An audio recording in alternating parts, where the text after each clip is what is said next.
Hi, my name is Michael Becker, and welcome to the mCordis or Thought Leadership Series. And with me today is Liz Skalla from Skalla Consulting. And Liz brings a lot of incredible insights on how brands can leverage unique frameworks to be able to engage and interact with consumers. And so we brought her here today to share some of those thoughts. Welcome, Liz. Thanks for joining us. Hi, Michael. Thanks for having me. So maybe we can start with, can you explain a little bit about your business and what is it, in fact, you do?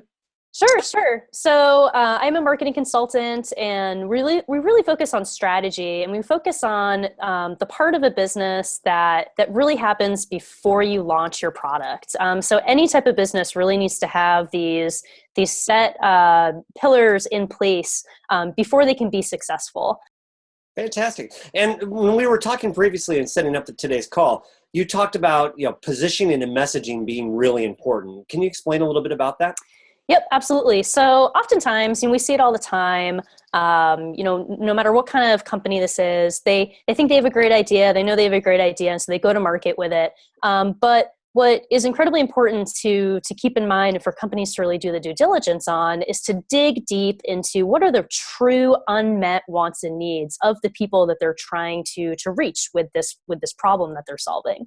And so a lot of times we'll see kind of broad positionings where companies are solving a problem, but it's not really that deeper, kind of sometimes hidden, huge unmet need of their key audience sets. And so that's what we really try and help companies do, is through different types of market research and analysis and critical thinking, find those huge, enormous opportunities that are unmet needs and wants of users that your competition isn't fulfilling, and that you could develop a product for and really compete strongly in your crowded marketplace.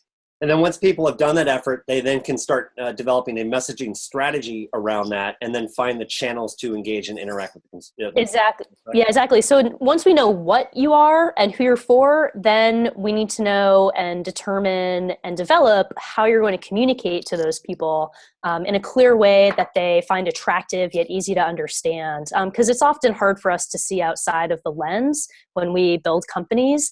And so that's what me and my team try to do, is to really dumb down your positioning in this huge solution that you've created for your users, and really make it clear, but yet also very compelling. And so we develop this framework when it comes to messaging to ensure that the first message that your audience sees is either very easy to understand what you are, the exact problem you're solving for them. It's likable, it's memorable, and then what is that second message that your users are going to see, and how should those messaging properties play off of each other, so that completely it's a very comprehensive communication platform. And we actually go through and we develop the messaging properties for clients. And so then once we know what we're going to say to your users, then it's a matter of, okay, well, how are we going to reach them now? And that's really where a very tactical marketing plan comes into play. So together, positioning, messaging, and then your go-to-market strategy, it's all part of this comprehensive, fully robust marketing plan. And is it more about, quote unquote, dumbing down and making less intelligent, or is it more about simplifying and becoming, in fact, more intelligent? That's a really, really good point. Yes, it's definitely the latter. It's more about simplifying your compelling solution. Because again, sometimes as entrepreneurs and as founders of our products, we know exactly how the product works. We know this language, we know the terms, but often our users don't. So we just have to simplify it in a way that they'll understand it. So it takes a lot of work. I remember the famous Mark Twain quote, in the sense where he says, "I apologize for the length of this letter because I didn't have the time to write it." And so it takes a lot of effort to create the positioning to be able to get those core ideas of why you matter to your ultimate customer, the people you serve, and to create the messaging to communicate with them that and selecting the appropriate channels. Is that not the case? Yeah, it's a lot of work. It's a lot of market research, and more than anything, it's a lot of using past knowledge that we've gained through our own education and training, and working with dozens of other companies. Also, what's been incredibly interesting and valuable is me and my team can have this outside perspective when we look in at these different companies and we're working with our different clients, and that's been incredibly valuable in itself. But over the course of doing these projects over and over for companies, we've developed a formula, a framework for how we go about and deploy these positioning and messaging and marketing plan projects. in the most effective way for companies. Well, and fantastic. Maybe you can share that with us later as a document that we can have as a corollary that goes with today's conversation. Absolutely. So, but this brings us to a really interesting point. You've talked about two companies specifically, Spot Hero and Pacifica, that are in the mobile app world that have leveraged this framework in a really successful way. Maybe you can explain each to us. Absolutely. So I'll start with Spot Hero. So Spot Hero is a startup out of Chicago that I've admired for a couple of years now. They've done incredible work and have been really successful, and it's all been stemmed and come from smart positioning. So what they did was they looked at parking lot apps in the mobile app store. And as we know, there are hundreds. And most of these apps focus on helping customers find parking spots that are conveniently located to wherever they want to be parked, as well as the price of those parking lots. But what Spot Hero did is they dug deeper and they talked to people, and they really asked those hard questions. What is it actually that you really, really want that you're not getting from these mobile parking lot apps? And the true thing that people really want is they want the convenient location at the lowest price possible. And that really wasn't coming together with these other apps that were really just kind of more informational. And so what Spot Hero did was they took that insight and that knowledge of the unmet want, and they created their entire product on top of that. And they created this marketplace where parking lot attendants can rent out unused parking spots at a discounted price for users to rent by the hour, by the day. And so they created this Airbnb model that's been incredibly successful, but more than anything, it has completely aligned with the unmet want and need of users, of people. And so their entire platform was based off of that position. And that positioning, the insight was really about, again, convenience and price, and bringing the two together. Bringing the two together, which was really huge. Yes, all about connecting those two in one simple, easy to use, fun app. Fantastic. And what about Pacifica?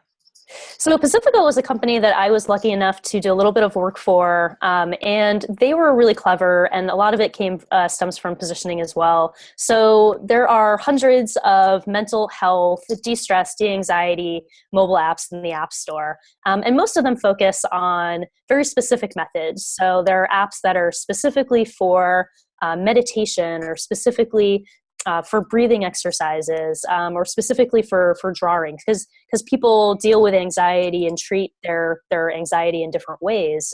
There are different ways that help people feel better and good throughout the day. And so what Pacifica did was they really studied the users and the use cases and how people are using these apps, and read feedback of their of users of these apps, and really dug deep, used the products themselves, talked to users and non-users alike. And what they found is that people really sometimes don't often know what is the best self method for their own anxiety and stress and how to relieve that. And so what Pacifica did, which was really smart, is they decided, let's create an app that includes all of these methods, but in a really fun, not overcomplicated, easy way. And so they developed their entire product off of that value proposition. And they've been incredibly successful doing it. Fantastic. So going forward and looking into the future, where do you see, or what are the few things that you feel like in the kind of that intersection of digital, social, mobile, branding, positioning, messaging should companies be focusing on? That's a really good question. So I think, I tell my clients this all the time. Everything stems from positioning, whether you're mobile, whether you're social, digital, or even a tangible product, unmet want or need. And those are really where the huge and very interesting opportunities are for companies. And as users start to use products in a different way, shop in a different way, receive and collect information in a different way through all of these Internet of Things devices, and as devices become more connected, entrepreneurs and companies are going to have to understand that people are changing, and how we reach them and how we solve their unmet wants and needs are changing. So it's just about continuing to understand people and really keep a pulse on people and what they want and need. And putting that person at the center of everything you do. Absolutely. Well, on that note, that's a fantastic way to kind of end this session, and we really look forward to inviting you back and having you share additional thoughts with us as time goes on. Thanks, Michael. This was Yeah. really fun. Thanks so much. Thank you very much. Take care.